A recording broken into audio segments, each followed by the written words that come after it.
Captain Li Wu stood on the bridge of his ship. The UES Perseverance was the newest and fastest ship in the human fleet. Through the big windows he could see the stars. They looked peaceful, but Li knew that peace would not last long. "Captain," said his communication officer, "we are getting a message. It is not from Earth, it is not from any human colony." Li turned around. "Where is it from?" "Unknown, sir. The signal is very strong. It uses languages we have never heard before." "Doctor." Park Hannah walked onto the bridge. She was the ship's expert on alien life. Her job was to study other species and help humans talk to them. She looked worried. "Captain, I have been studying the signal. This is not from any species we know. The technology is very advanced, much more advanced than ours." Li felt cold. Humans had been exploring space for 50 years. They had met some alien species. Most were friendly. Some were not, but none had technology this good. "Can you understand the message?" Li asked. "Parts of it." "The computer is working on it now. But Captain, I think this is important, very important." "Commander." Kim Day came running onto the bridge. He was in charge of the ship's weapons and soldiers. He looked scared. "Captain, all human ships are getting this message. Every ship, every colony, every space station, even Earth." Li's hands became cold. A message to all humans at the same time meant one thing. Someone very powerful wanted to talk to them, or threaten them. "The computer has finished," said Dr. Park. "Captain, you need to see this." The main screen lit up. A strange being appeared. It looked like it was made of light and shadows. Its voice was deep and seemed to come from everywhere at once. "Humans of Earth," the being said. "I am Zephion of the Nethys Collective. I speak for the Galactic Quorum. We have watched you. We have studied you. You have grown too fast. You have become too strong." Li felt his heart beat faster. The Galactic Quorum. He had heard stories about them. Old stories. Some people said they were just myths. The being continued. "For 10,000 years we have kept peace in this galaxy. 7 great species work together. We decide who can travel the stars. We decide who can build colonies. We decide who lives and who dies." Dr. Park was writing notes very fast. Her hands were shaking. "You humans have broken our rules. You have taken planets without asking. You have won battles you should have lost. You have technology you should not have." The being's image became clearer. Li could see it had no real body. It was just energy and thought. 3 times you have shown you are dangerous. First, you freed the colonies at Kepler. We had decided those colonies should stay under alien control. You decided differently. Li remembered that battle. The aliens had made the human colonists into slaves. The human fleet had fought for 6 months to free them. Many good people had died. Second, you destroyed the Ravager fleets. The Ravagers were our tool to keep smaller species weak. You destroyed that tool. Commander Kim made angry sounds. The Ravagers were killers. They destroyed whole planets. Third, the being continued, you defended the outer rim. We had decided. Those worlds should fall. You saved them. Li knew about that too. Strange aliens had attacked the outer human colonies. The attacks came without warning, but human ships had fought them off. Because of these actions, the Quorum has made a decision. You will come to Nexus Prime. You will face judgment. If you refuse, we will destroy every human world, every human ship, every human life. The screen went dark. The bridge was very quiet. Everyone stared at the empty screen. Finally, Dr. Park spoke. "Captain, I think they are serious. The technology in that message, they could really destroy us all." Engineer Choi Myra's voice came from the speaker. She was down in the engine room. "Captain, I was monitoring that signal. The power behind it is incredible. These beings have technology we can barely understand." Li sat down in his command chair. His mind was racing. The Galactic Quorum was real. They had been watching humans, and they were not happy. "Commander Kim, what do we know about our military strength?" Kim looked at his computer. "We have 200 ships. The colonies have defense systems. Earth has the big weapons. But Captain, if these aliens are as powerful as they seem, we would lose, Lee finished. How long do we have? Dr. Park checked her notes. The message said we have 7 days to respond. 7 days to decide if we go to this Nexus Prime place. Where is Nexus Prime? Lee asked. Unknown. The message did not include star charts, but I think it is very far away. Admiral Yang Tae's face appeared on the communication screen. He was the leader of all human military forces. He looked old and tired. Captain Lee, I have been talking to Earth. The President wants to know what you think we should do. Lee thought for a long moment. Admiral, if we refuse, they will attack us. We know that. But if we go to this trial, what happens then? Unknown. But Captain, I have been reading our files on the old stories. The galactic quorum is supposed to be 7 very old alien species. They have ruled the galaxy for thousands of years. Number 1 has ever challenged them and survived. Dr. Park raised her hand. Admiral, there is something else. In the message, the being said we have technology we should not have. What did they mean? Engineer Choi's voice came through the speaker again. I think I know. Our quantum drive systems. We can travel between stars much faster than other species. That is how we built colonies so quickly. So our speed made them angry, Commander Kim said. They think we are expanding too fast. Admiral Yang nodded. That seems right. The question is, what do we do now? Lee stood up. He walked to the big window and looked at the stars. Somewhere out there, 7 alien species were deciding if humans should live or die. Admiral, I think we have to go. Captain? Yang looked surprised. If we refuse, they attack us here. Our families, our children, our homes. If we go to this trial, maybe we have a chance. Dr. Park looked worried. Captain, this could be a trap. They could capture our best ships and people.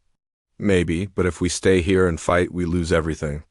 If we go there, maybe we can learn something. Maybe we can find a way to survive. Engineer. Troy spoke from the engine room. Captain, if we are going to this Nexus Prime, I need time to prepare the ships. I want to install our best technology, our newest weapons. Commander Kim smiled for the first time. If we are going to trial, we should go prepared for war. Admiral Yang was quiet for a long time. Finally, he spoke. Captain Lee, you will lead the mission. Take the best ships, the best people. But remember, you are not just representing our military. You are representing all of humanity. Lee felt the weight of that responsibility.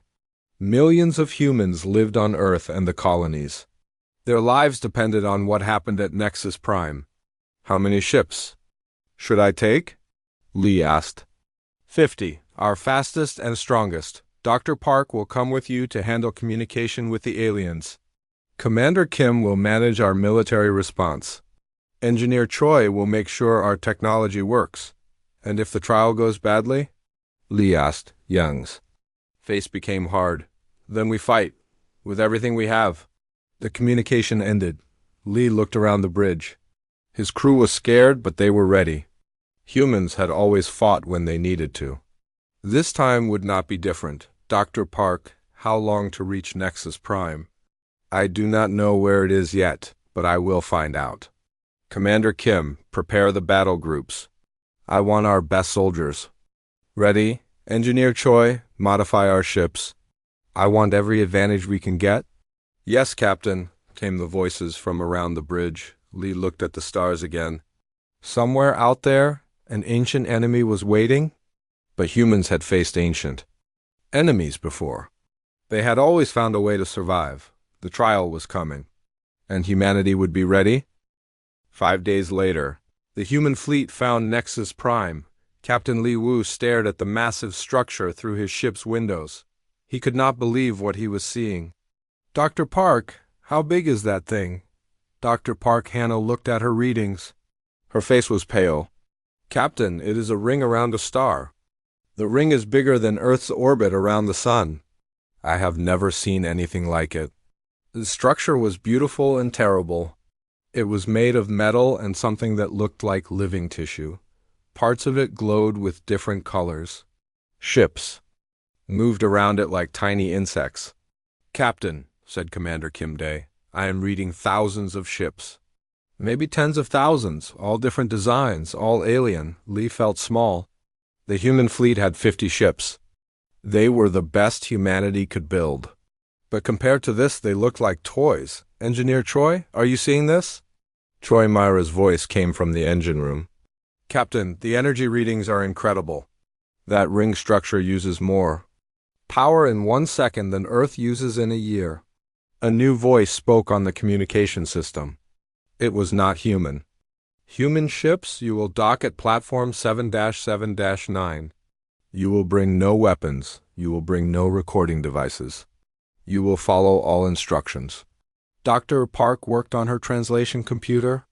"Captain, the language is different from the first message. I think this is a different species." "Understood," Lee said into the communicator. He turned to his crew. "Commander Kim, choose 20 soldiers. No visible weapons, but make sure they are ready for anything. Dr. Park, bring your translation equipment. Engineer Choi, I want you to monitor everything from the ship." "Captain, I should come with you," Choi said. "No, if something happens to us, someone needs to get word back to Earth. Keep the ships ready to run." The shuttle ride to platform 779 took 30 minutes. Through the windows, Lee could see the ring structure up close. It was even more amazing than before. The walls seemed to move and change. Sometimes they looked like metal, sometimes they looked alive. "Captain," Dr. Park whispered, "I think the structure is adapting to us.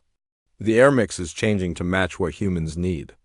They landed on a platform that was bigger than most human cities. Strange beings waited for them.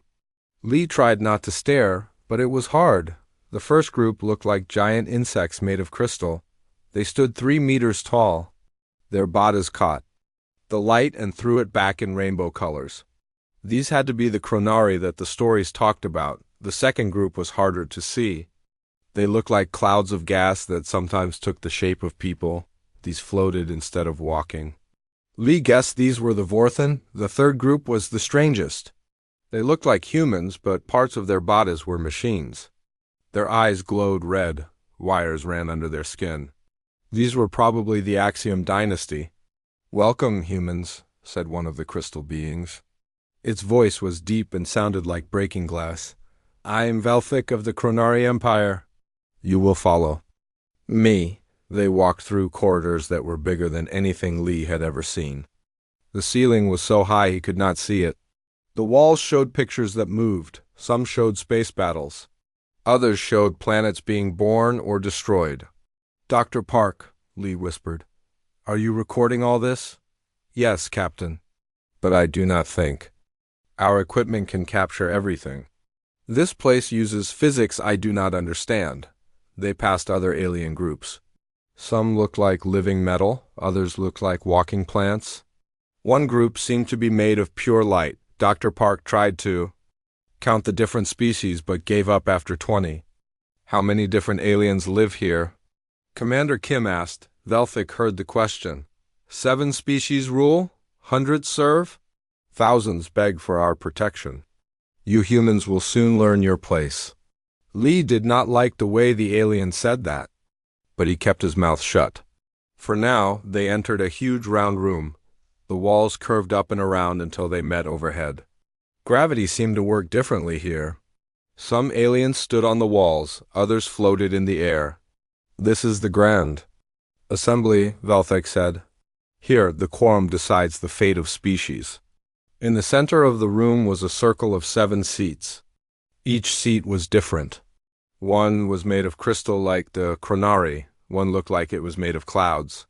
One was clearly built for machines. The beings sitting in the seats were the most powerful aliens Lee had ever seen. He could feel their strength just by looking at them. The light being from the first message appeared above the center seat. "I am Zephion of the Nethys Collective. You humans have come." "Good, we can begin your judgment," another being spoke. This one looked like a machine that had learned to think. "I am Torvex of the Axiom dynasty. We have calculated your species threat level. It is unacceptable. Dr. Park was working hard with her translation equipment. She whispered to Lee, "Captain, I think each species evolved differently. The Chronari became warriors, the Nethys became pure thought. The Axiom became living machines." A third being spoke. This one looked like a living mountain made of rock and fire. "I am Muldrin of the Terran Dominion. Your species breeds too fast, spreads too quickly. This cannot continue." Lee realized they were not here for a fair trial. These beings had already decided humans were guilty. This was just a show. Velthek stepped forward. "Humans, the charges against your species are clear. First, you use weapons of mass destruction. Your kinetic bombardment destroys planets." Commander Kim could not stay quiet. "Those planets were already dead. The Ravagers had killed everything on them." "Silence!" Velthek's crystal body flashed with angry light. "You do not speak unless given permission." Zephion's voice filled Lee's mind. It was like having someone else's thoughts pushed into his brain. "Second, you refuse to follow established rules of war. You use artificial intelligence in battle. You attack without formal declarations." Dr. Park grabbed Lee's arm. The telepathic pressure was making her sick. "Captain, they are trying to read our minds." Torvek spoke in its mechanical voice. "Third, you develop technology too quickly. Your quantum drive systems violate established limits. You have reached technological advancement levels reserved for senior species." Lee had heard enough. These aliens were angry because humans were good at surviving, because humans were creative, because humans refused to give up. "With respect," Lee said loudly, "we came here to talk as equals, not to be lectured like children." The room became very quiet. All 7 beings stared at him. Lee could feel their shock. Apparently no one had ever interrupted them before. Zephion's mental pressure increased. Lee felt like his head was going to explode, but he did not back down. "For 10,000 years, Zephion said, species have obeyed the Quorum. We maintain order, we prevent wars. We decide who advances and who remains primitive." "And who gave you that right?" Lee asked. The question seemed to surprise them. Velthek's crystal body dimmed. Torvek's red eyes flickered. Even the mountain being, Muldrin, shifted uncomfortably. "We took that right," Muldrin rumbled, "because we were strong enough to take it." "Then you should understand why we will not give up ours," Lee replied. Dr. Park looked terrified. Commander Kim had his hand near his hidden weapon. The alien beings were clearly angry. "You dare compare yourselves to us?" Velthek's voice was like breaking mountains. "You are children. Your species is barely 50,000 years old. We have ruled for millions. Age does not make you right," Lee said. "Power does not make you just." Zephion's mental attack hit Lee like a hammer, but something strange happened. Instead of breaking his mind, the attack seemed to bounce off. Lee stayed standing. "Impossible," Zephion whispered. "No species can resist direct mental domination." Dr. Park was amazed. "Captain, I think human minds work differently. We might be naturally resistant to their telepathy." Torvex began calculating. Rapidly, numbers and symbols flowed across its mechanical face. "This changes our probability assessments. Humans may be more dangerous than calculated." The 7 beings talked among themselves in languages Dr. Park could not translate. Finally, Zephion spoke again. "The Quorum has made its decision. You humans have 3 choices. First, submit to our authority completely. Accept technological limits. Accept population controls. Accept military oversight. Second, Lee asked, face trial by combat.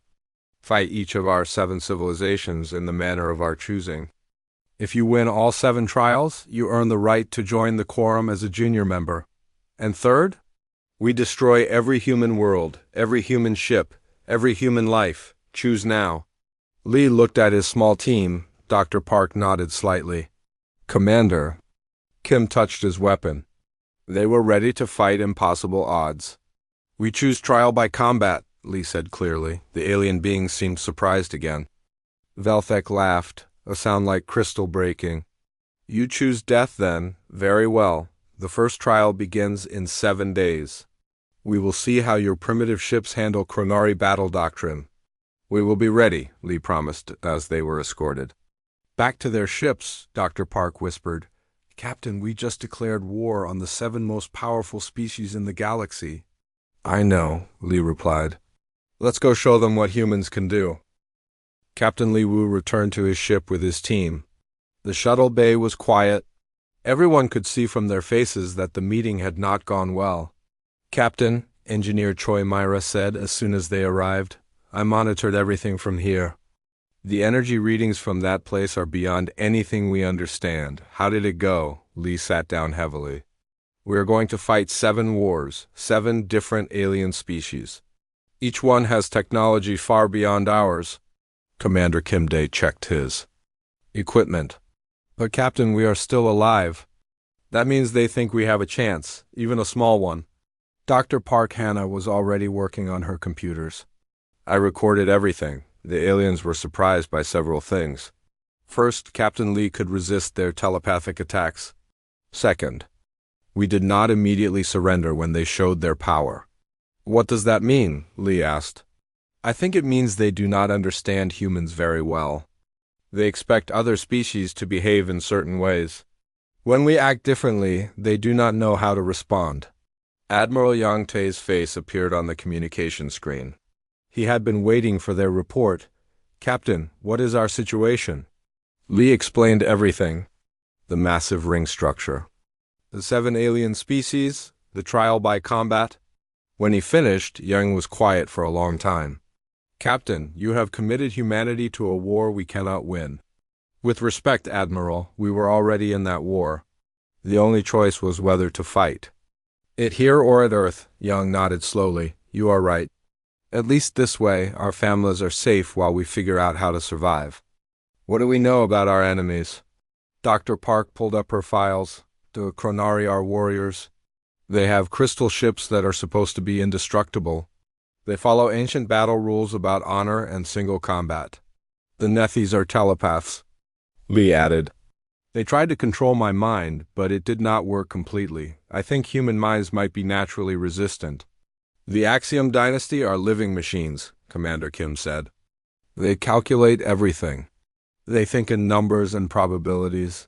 They probably have perfect battle computers. Engineer Choi spoke from her workstation. Admiral, I have been analyzing the other 4 species from our sensor readings. The Vorthan are gas-based life forms. They might use chemical weapons or atmospheric attacks. The Terran Dominion looks like living rock. Probably ground-based heavy weapons. The other 2 species I could not identify clearly. Yang studied the information. 7 different fighting styles. 7 different technologies. Captain, this is impossible. Maybe, Lee said. But Dr. Park found something interesting. These species have been in power for thousands of years. When was the last time they faced a real challenge? Dr. Park nodded excitedly. Exactly. They are used to other species surrendering quickly. They have not had to adapt their tactics. We have been fighting and adapting for our entire history. What do you mean? Yang asked. Think about it, Admiral. Humans have been at war with each other for 50,000 years. We learned to fight in space, on planets, underwater, in atmosphere, in vacuum. We learned to use every advantage. These aliens learned to fight weaker species who gave up easily. Commander Kim smiled. The Chronari expect honor in battle. What if we do not fight with honor? What if we use tricks and traps? The Axiom calculate probabilities, Engineer Choi added. What if we do things that make no logical sense? Things their computers cannot predict? Admiral Yang began to look hopeful. Captain, you might have found our advantage. Not better technology. Not stronger weapons, but unpredictability. There's something else, Dr. Park said. I detected communication signals between the alien ships. I think they were reporting our behavior to other species throughout the galaxy. Word is spreading that someone finally challenged the Quorum. Is that good or bad? Lee asked. It could be very good. If other species see us fighting back, they might help. The Quorum has probably made many enemies over the years. Engineer Choi brought up star charts on the main screen. Captain, I have been studying our route to Nexus Prime. We passed several star systems with signs of recent battles. Old battles. I think the Quorum has been destroying civilizations for a long time. Survivors might want revenge, Commander. Kim said, if they see humans actually hurting the Quorum, they might join us. Admiral Young made his decision. Captain, you have 7 days before the first trial. I'm sending you 50 more ships, our newest and fastest. I'm also sending our best pilots and soldiers. Admiral, that will leave Earth with very little defense. Captain, if you lose these trials, Earth will be destroyed anyway. We might as well bet everything on you winning. Over the next 6 days, the human fleet prepared for war like never before. Engineer Choi worked day and night modifying the ships. She installed new weapons, better shields, and faster engines. Captain, she reported, I have been studying the Chronari crystal ships from our sensor readings. Crystal is strong, but it has weaknesses. It can shatter if hit in the right way. Commander Kim trained the soldiers and pilots. The Chronari fight with honor. They expect formal challenges and single combat. We are going to swarm them with many small ships instead of a few big ones. Dr. Park monitored alien communications. Captain, I am picking up signals from dozens of species. They are all talking about the humans who dared to challenge the Quorum. Some sound excited, some sound scared. Any offers of help? Lee asked. Not yet, but I think they are waiting to see what happens in the first trial. On the 7th day, the Chronari sent their challenge. Velthic's crystal face appeared on the communication screen. Humans, the first trial will take place at the Sigma Draconis system. You will face the Chronari battle fleet in traditional ship-to-ship combat. We will teach you why the crystal ships have never been defeated. Lee looked at his crew. They were scared, but they were ready. Velthic, we accept your challenge. But we fight by human rules, not yours. The crystal alien laughed. There are no human rules, Primitive. There is only victory and death. Prepare to learn the difference. The communication ended. Lee turned to his bridge crew. Admiral Young, are the reinforcements ready? 100. Ships total, Captain. Our entire mobile fleet. If this does not work, we have nothing left. Commander Kim, are the soldiers ready? Ready, Captain. We have practiced the new tactics. Fast attacks, unpredictable movements, hit and run strikes. Engineer Choi, are the ships ready? Ready, Captain. New weapons, new shields, new tricks the Chronari have never seen. Dr. Park, any last intelligence on our enemies? Captain, I think the Chronari are overconfident. They have won so many battles that they cannot imagine losing. That might be their weakness. Lee stood up. Then let's go show them that humans do not lose easily. The human fleet moved towards Sigma Draconis. Behind them, Nexus Prime watched with its thousands of alien observers. Ahead, the crystal ships of the Chronari Empire waited for Battledaw as they traveled. Engineer Choi made a discovery that changed everything. Captain, I have been analyzing the quantum signatures from Nexus Prime. I found something incredible. The ring structure has a weakness, a flaw in its construction. What kind of flaw? It is too big, too complex. If we could overload the right systems, the whole thing might collapse, but we would need to get very close to the core. Lee felt a new hope. Keep studying it. If we survive these trials, that information might save humanity. Dr. Park detected new signals. Captain, we are not alone. I am reading ships following us. They are staying hidden, but they are there. Chronari? No, different species. I think some of the oppressed civilizations are coming to watch the battle. Commander Kim checked his weapons. Captain, if we win this first trial, word will spread fast. More species might join us. And if we lose? Then at least we die fighting instead of on our knees. Lee looked at the stars ahead. Somewhere among them, crystal ships waited to destroy the human fleet. But humans had faced impossible odds before. They had always found a way to survive. All ships, prepare for battle. Today we show the galaxy that humanity will not bow to tyrants. The first trial was about to begin, and with it a war that would decide the fate of every free species in the galaxy. The human fleet arrived at Sigma Draconis to find the Chronari waiting.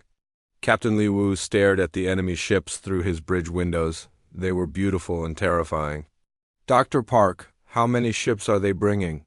Dr. Park Hannah checked her sensors. 50 crystal ships, Captain. Each one is 3 times the size of our largest vessel. They are arranged in perfect formation. The Chronari ships look like flying cathedrals made of crystal. They caught the light from the systems, and threw it back in brilliant colors. Lee had never seen anything so beautiful or so deadly. "Commander Kim, are our ships in position?" Commander Kimday checked his tactical display. "Ready, Captain." Small attack groups spread across the system.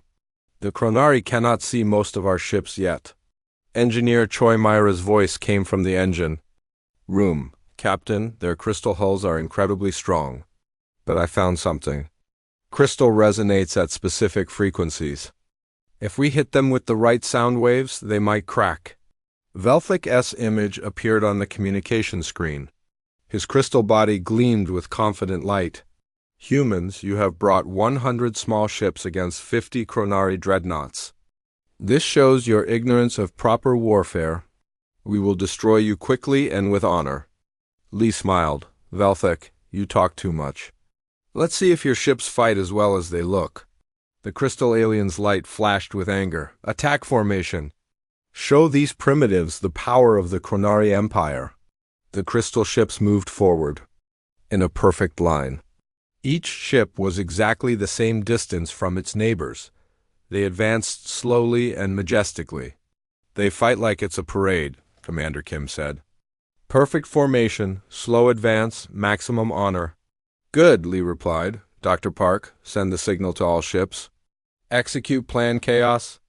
The human ships suddenly appeared from behind asteroids, space debris, and sensor shadows. Instead of forming lines, like the Chronari expected, they attacked from every direction at once.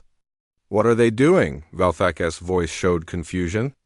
"This is not proper battle formation." Small human ships swarmed around the massive crystal vessels like angry insects. They fired quick bursts and then disappeared again. The Chronari tried to target them, but the humans were too fast and too unpredictable. Engineer Choi had prepared a special surprise. "Captain, activating sonic resonance weapons now." Strange sound waves hit the crystal ships. The beautiful hulls began to vibrate. Cracks appeared in several vessels. "Impossible!" Velthec screamed. "Our crystal armor has never been broken." "You never fought humans before," Lee replied. Commander Kim coordinated the attack perfectly. Human ships used the Chronari's own formation against them. When the crystal ships tried to turn, they blocked each other's shots. When they tried to spread out, human ships attacked the gaps.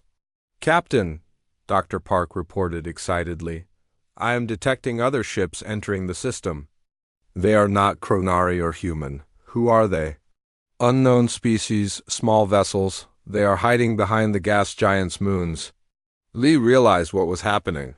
Other alien species were coming to watch. If humans won this battle, word would spread. Across the galaxy, the fight continued for 6 hours. The Chronari ships were stronger, but the human ships were smarter. Every time the crystal aliens tried a new formation, the humans adapted faster. Finally, Velthic's flagship began to crack.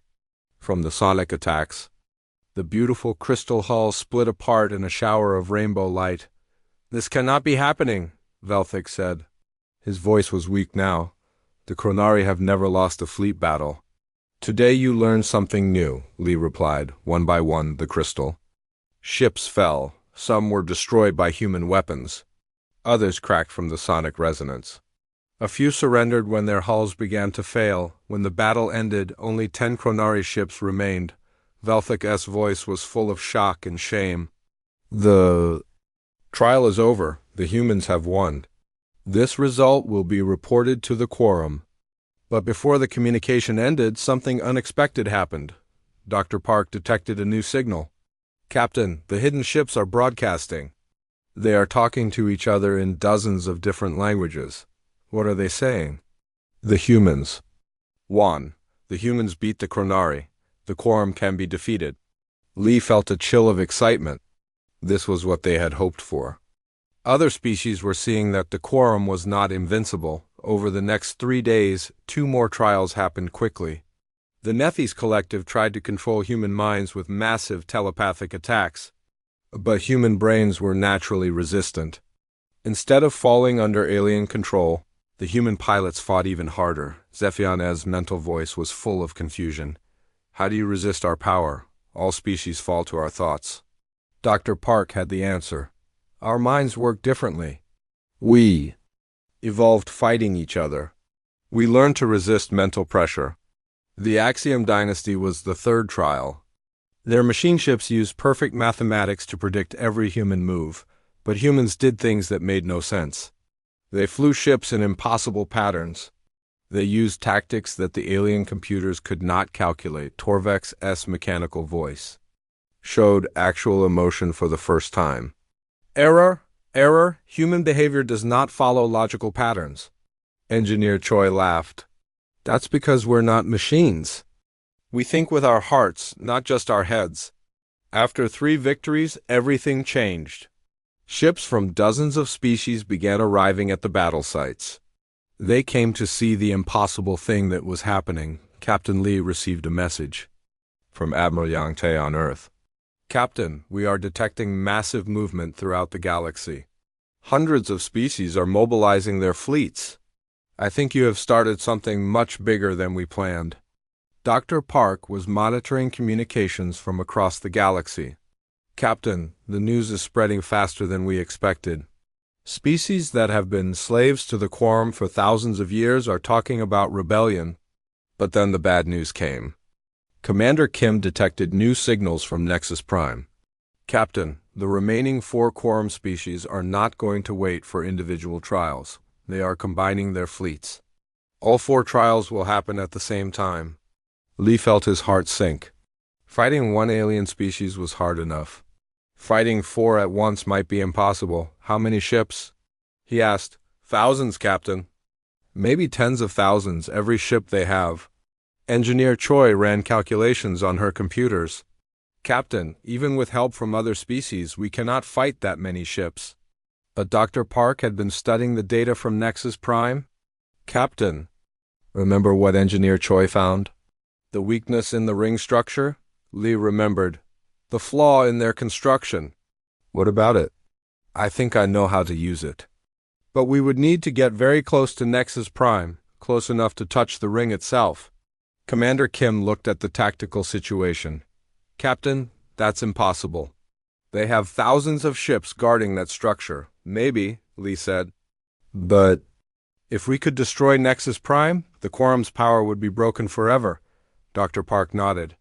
And every oppressed species in the galaxy would be free. Lee made his decision. Send a message to every ship that's watching us. Tell them we're going to attack Nexus Prime itself. Anyone who wants freedom should join us. Engineer Choi looked worried. Captain, this is not a battle anymore. This is a war for the entire galaxy. Good, Lee replied. It's time the galaxy had a war worth fighting. The message went out across space. Within hours, ships began arriving from everywhere. Old freighters, ancient warships, converted civilian vessels. Species that had been enemies for centuries came together for one purpose. Commander Kim watched the growing fleet with amazement. Captain, I count over 5,000 ships. And more are coming every hour. Are they ready to fight? Lee asked. They've been ready for thousands of years. They just needed someone to show them it was possible. The final battle was coming. And this time, the entire galaxy would be watching. The combined fleet gathered at the edge of the Nexus Prime system. Captain Li Wu had never seen so many different ships in one place. There were vessels from species he had never heard of, flying designs that seemed impossible. Dr. Park, how many ships do we have now? Dr. Park Hanna was working with translation computers to coordinate with dozens of alien species. Over 8,000, Captain, and they keep coming.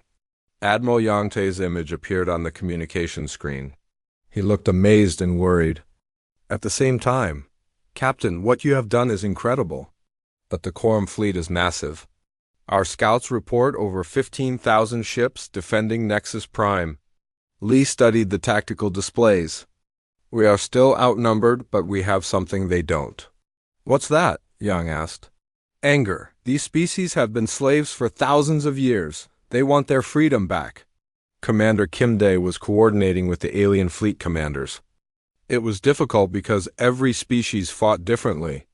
Some preferred long-range weapons, others liked close combat. A few used tactics that humans couldn't understand. Captain, I think I have a battle plan, but it requires perfect timing. Explain. The Quorum expects us to attack their ships first. Instead, we hit Nexus Prime directly. While their fleets chase us, the other species attack from different directions. Engineer Choi Meyer had been studying the ring structure for weeks. Captain, I know how to overload their power core, but I need to get within 1,000 kilometers of the ring itself. That's suicide, Dr. Park said. The defensive systems around that structure could destroy our entire fleet. Maybe, Troy replied, but if we don't try, the Quorum wins anyway. Lee made his decision. We're going to do it. Commander Kim, explain the plan to our allies. Dr. Park, make sure everyone understands their part. Engineer Choi, prepare the overload device. Over the next day, the plan came together. The alien species would attack in waves, drawing the Quorum. Fleets away from Nexus Prime. Then the human ships would make a desperate run at the ring structure itself, but as they prepared, bad news arrived. Dr. Park detected massive energy buildups around Nexus Prime. Captain, they're activating weapons we've never seen before. The power levels are incredible. What kind of weapons? I think they can destroy entire star systems. They're not just planning to defeat us. They want to make an example that will terrify the galaxy for another 1,000 years. Lee felt cold. If the Quorum used those weapons, millions of innocent people would die. The rebellion had to succeed. The battle began when the Vorthan gas clouds attacked first. Their ships moved like living storms, releasing chemical weapons. That could poison entire planets. But the rebel species had prepared for this. They used atmospheric processors to neutralize the toxins. Next came the Terran Dominion with their living rock ships. These vessels were incredibly tough, but slow. The faster rebel ships swarmed around them like insects, striking weak points in their stone armor. Captain, Commander Kim reported, the first 2 waves are working. The Quorum fleets are moving away from Nexus Prime to engage our allies. Good. How long until the path is clear? 10 minutes, maybe 15. Engineer Choi made final preparations on her overload device. Captain, this will only work if we can reach the power distribution center. It's at the very heart of the ring. Structure. We'll get you there. Lee promised. The human fleet began its run toward Nexus Prime. 50 ships, carrying humanity's best pilots and soldiers. They were flying toward the most heavily defended structure in the galaxy. Incoming missiles, Dr. Park announced. Thousands of them. The defensive systems of Nexus Prime were incredible. Beams of pure energy cut through space. Missiles that could crack moons launched by the hundreds. Ships that got too close simply vanished, destroyed by weapons humanity didn't understand. We're losing ships, Commander Kim reported. 20% casualties, and we're not even halfway there. But something unexpected happened. Ships from other species broke away from their battles and joined the human assault. A group of crystalline vessels that looked like living jewels. A squadron of ships that seemed to be made of pure light. Why are they helping us? Lee asked. Dr. Park was monitoring alien communications. Captain, they're saying the same thing. In dozens of languages. Today we die free or live as slaves forever. The combined assault reached Nexus Prime's outer defenses. The ring structure was even more massive up close. It stretched across space like a silver band around the star. Cities covered its surface. Millions of aliens lived and worked there. Engineer Choi, can you do this without killing innocent people? The overload will shut down the power systems, not destroy the structure itself. People will survive, but the Quorum's control center will be gone. Lee felt better. Humans didn't fight wars by killing innocent people. The final approach was terrible. Ships exploded around them every second. The space near Nexus Prime was full of debris and energy weapons, but somehow the human flagship made it through. There, Engineer Choi pointed to a glowing section of the ring. That's the power distribution center. Dr. Park detected something else. Captain, I'm reading massive energy signatures. The Quorum is preparing to fire their system killer weapons. At who? Earth and the home planets of every species in our fleet. Lee realized the Quorum's true plan. They would destroy the rebellion. By murdering their families, it was evil beyond imagination. Engineer Choi, how long to complete the overload? 2 minutes after we dock. Commander Kim, can you hold them off for 2 minutes? Kim looked at the tactical display. Hundreds of Quorum ships were racing back toward Nexus Prime. I'll try, Captain. The human ship docked with Nexus Prime's power center. Engineer Choi ran toward the access port with her overload device. Dr.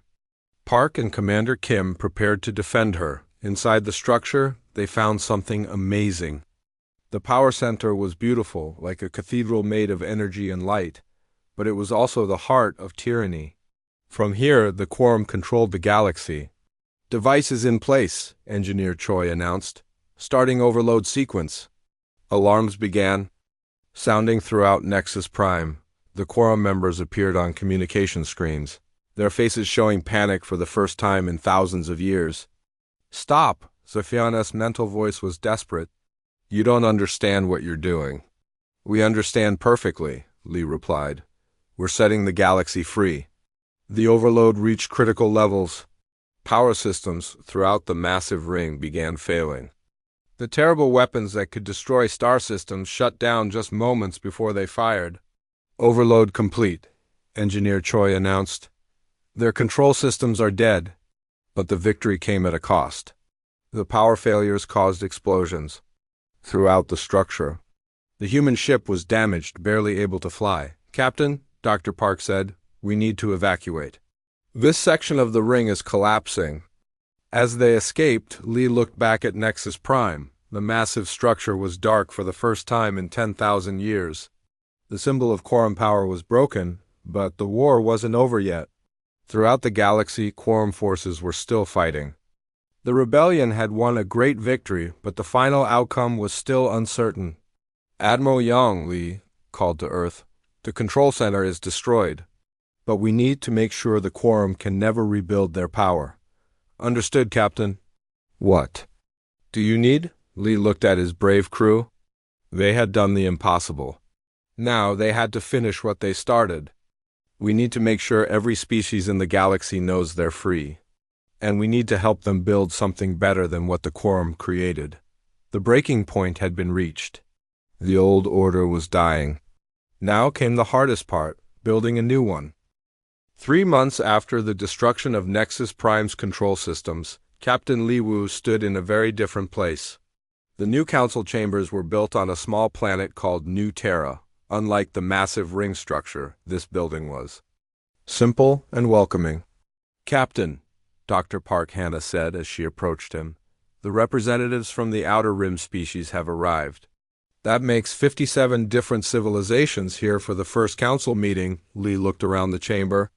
It was amazing to see so many different life forms working together. The crystalline Chronari sat next to Gas Cloud Vorthan. Ancient rock beings talked with species made of pure energy. Even some of the former Quorum members had come. Dr. Park, are we sure this will work? 57 species trying to make decisions together? It has to work, Captain. The alternative is going back to the old system where 7 species controlled everyone else. Engineer Choi Myra walked over to them. She had been working day and night to help build the new communication systems that let all these species talk to each other. Captain, the translation networks are ready. Every species can understand every other species now. That's something the Quorum never allowed. Commander Kim Dae joined them. He had been working with military representatives from dozens of worlds to create new defense agreements.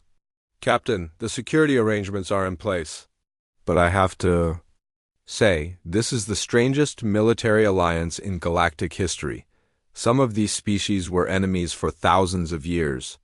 And now? Lee asked. Now they're working together because they all remember what it was like to be slaves. Admiral Yaonte's image appeared on a communication screen. He was speaking from Earth, where he was coordinating humanity's part in the new galactic government. Captain, I have news from across the galaxy. The last Quorum strongholds have surrendered. Velthic himself has agreed to join the new council as an equal member, not a ruler. Lee was surprised. Velthic is coming after we destroyed his fleet? Apparently the Chronari respect strength. When you defeated them in fair combat, you earned their loyalty. Dr. Park was studying her translation computers. Captain, I'm getting reports from everywhere. Species that have been hiding for centuries are coming out. Technologies that were forbidden by the Quorum are being shared freely. The galaxy is changing faster than anyone expected. The formal council session began an hour later. Lee had been chosen to speak first, representing not just humanity, but all the species that had fought in the rebellion. Friends, he began, knowing his words were being translated into hundreds of languages. 3 months ago, most of us were slaves. We lived in fear of the Quorum's power. We accepted that 7 species would decide our fate forever. The chamber was completely quiet. Every being was listening. But we learned something important. No one has the right to rule others just because they are strong. No one has the right to decide who can travel the stars or build colonies or develop new technology. Velthic stood up. The Crystal Warrior was much humbler than before, but still proud. Captain Li Wu speaks truth. The Chronari were wrong to support the old system. We thought might made right. We were fools. Zephion's mental voice filled the chamber. The telepathic being had been one of the first former Quorum members to accept the new order. For 10,000 years we told ourselves we were keeping peace, but we were only keeping our own power. True peace cannot be built on fear. Torvex, the machine being, calculated rapidly before speaking. Analysis complete. The new system has a 73.6% probability of creating lasting peace. This is significantly higher than the old system's 12.3% probability, Lee smiled. Even the logical machines could see that the new way was better. Over the following days, the council worked to create a new government. It was difficult because every species had different ideas about how things should work. But slowly, agreements were reached. Dr. Park was amazed by what she was seeing. Captain, they're sharing technologies that have been secret for millennia. Medical advances that could save millions of lives. Energy systems that could power entire civilizations. Engineer Choi was equally excited. Captain, I've learned more about advanced technology in the past week than humans discovered in 50 years of space travel. And they're sharing it freely with everyone. But the most important moment came when they had to decide what to do with the remaining Quorum military forces. Some species wanted revenge. They had suffered under Quorum rule for so long that they wanted to destroy every trace of the old system. Lee stood up to address this issue. I understand the desire for revenge. The Quorum did terrible things. But if we become like them, if we use force to solve our problems, we will just create a new tyranny. An alien that looked like a walking tree spoke up. Its species had been nearly destroyed by Quorum forces. The humans speak of mercy, but they did not see their children enslaved for 1,000 years. Lee nodded. You're right. Humans have only suffered under the Quorum for a few years. But we learned something in our short history. Violence creates more violence. Hatred creates more hatred. The only way to truly win is to be better than our enemies. Velthic stood up again. The human speaks wisdom. The Chronari choose to follow. This path we will protect the weak instead of conquering them. One by one, other species agreed. Even those who had suffered the most chose mercy over revenge. The new galactic government was based on simple principles. Every species had an equal vote regardless of their military power or technology level. No species could be forced to follow laws they didn't agree to, but they also couldn't force their laws on others. Resources would be shared fairly. Knowledge would be free for everyone. Commander Kim was put in charge of creating a new military force, but this force would only defend against outside threats and protect species that couldn't defend themselves. It would never be used to conquer or control. Captain, Kim reported, we have volunteers from every species. Former enemies are serving on the same ships. It's like nothing in galactic history. Engineer Choi was chosen to head the new technology sharing program. Captain, we're creating research stations where scientists from every species can work. Together, imagine what we can discover when we combine all our knowledge. Dr. Park became the head of the cultural exchange program. Captain, we're setting up schools where children from different species can learn together.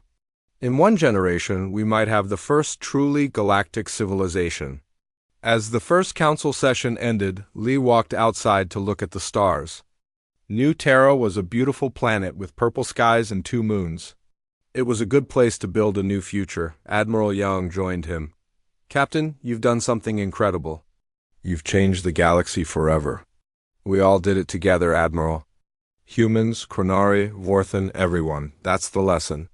When different species work together, they can accomplish anything. A year later, Lee received a message that made him smile. It was from a young human girl on a colony world far from Earth. Captain Lee, the message said, my best friend is a small Vorthan cloud being named Wisp. We go to school together with Chronari children and rock beings and energy creatures. My teacher says that before you won the war, this would have been impossible. Thank you for making it possible for us to be friends. Dr. Park brought him more good news. Captain, I just received reports from the edge of the galaxy. 3 new civilizations have made contact. They want to join the council. The galaxy keeps getting bigger. Engineer Choi had the best news of all. Captain, the research stations are producing incredible results. We've developed faster-than-light communication. That works instantly across the entire galaxy. We found new energy sources that are completely clean. And we've discovered medical treatments that work on every known species, Commander Kim reported on the security situation. Captain, for the first time in recorded history, there are no major wars anywhere in the galaxy. Some small conflicts, but nothing like the old days. Lee felt proud but also humble. We started something good. But the real work is just beginning. Building a civilization is harder than winning a war. As he stood looking at the stars, Lee thought about the future. The galaxy was free. Different species were working together instead of fighting. Children who had been born as slaves would grow up as free citizens. Lee smiled. Whatever comes. Next, we'll face it together. All of us. That's what makes us strong. The war was over. The tyranny had fallen. And for the first time in 10,000 years, the galaxy was truly free. In the distance, ships from dozens of species traveled peacefully between the stars. They carried trade goods, scientific data, cultural exchanges, and most importantly, hope for a better future. The quorum of war had ended. The age of cooperation had begun, and somewhere among the stars, a small human girl and her alien friend were learning that friendship could cross any boundary, overcome any difference, and build bridges between worlds that had once been enemies. That, Lee thought, was the real victory. Not the destruction of the old order, but the creation of something new and better. Something that could last for generations to come. The galaxy was finally at peace. And it would stay that way, as long as beings remembered the lesson learned. In the war, that freedom and friendship were worth fighting for, and that cooperation was always stronger than conquest.